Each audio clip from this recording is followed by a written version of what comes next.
Okay mga mari ko, isi-share ko lang ulit po sa inyo yung medical assistance ni DSWD. Again, kami po ay nakatira sa Quezon City. So, dito kami lumalapit sa DSWD Paragon na dati po ay nasa Batasan Silang kasi nilipat po nila last year dito nga po sa Paragon. Yung Paragon po na sinasabi ko is malapit nga po sa Evergotesco Commonwealth. Magkatabi lang sila.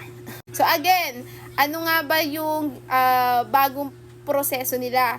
So kung katulad po namin kayo na gamot, kailangan nyo po magpa-schedule ng inyong medical assistant. So yung QR code ilalagay ko po sa comment section para makapagpa-schedule kayo. So again, ano ba yung mga pwede nyo ilapit doon? Meron din po sila ng burial, meron silang hospital bill, meron silang transpo something ganon na binibigay na tulong pero hindi ko pa po alam yun.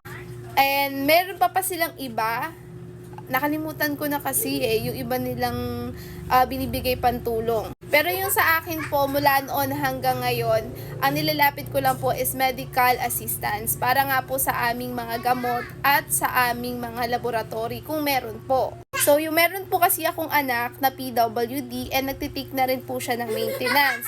And once a year lang naman po siya nag-undergo ng EEG test niya. So, madalas po ang pinapasa ko doon is reseta niya, which is yung maintenance and yung pinakagatas po niya. So, ang ginagawa ko doon mga mari ko, dahil nga malapit lang din yung Mercury dito sa amin, nagpapa-quotation ako. So, yung quotation naman sa Mercury mga mari ko, wala naman po siyang bayad. So, mag-aantay ka lang ng isang araw bago mo ulit ma-pick up yun. Mas maganda kasi may quotation mga mari ko para may idea yung mag-i-interview sa inyong staff ng DSWD. Pero kung wala naman at wala na kayong time mo lang malapit na Mercury sa inyo, okay lang din naman.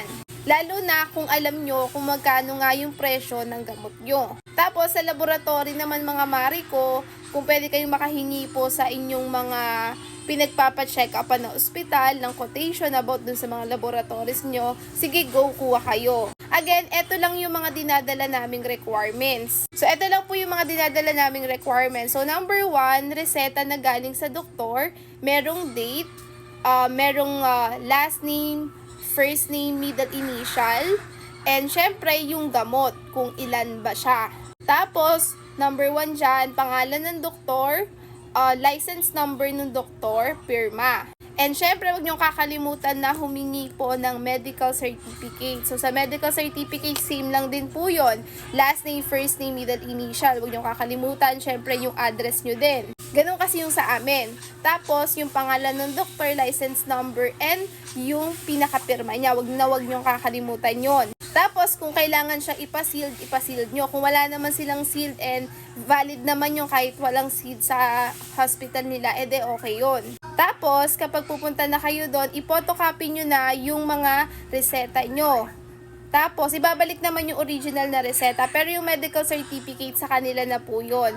And, mag-photocopy na rin kayo ng mga ID nyo. So, last year pa nila sinasabi nito na kailangan ay merong national ID. Pero kung walang national ID, kahit ano yung mga government issue ID nyo, pwede na po yun. So, mas maganda back to back siya mga mari ko. And dadalhin nyo din yung physical ID nyo para meron kayong identification kapag pumunta kayo sa DSWD. So, ayun, ganun lang naman yung mga basic na dinadala ko po kapag ako ay lumalapit sa DSWD. So, again, ilalagay ko po sa comment section yung ating pinaka-QR code na pwede kayo magpa-schedule. Again, dito po yon sa Quezon City, Paragon, ha? Sa ibang satellite po wala akong idea kasi nga hindi naman po ako doon malapit. So dito po sa amin sa Quezon City, Paragon, DSWD ay dischedule na po. Meron na po silang binigay na QR code. So kailangan nyo po doon mag-provide ng inyong email kasi doon ipapasa yung confirmation kung kailan nga po kayo makakapag-claim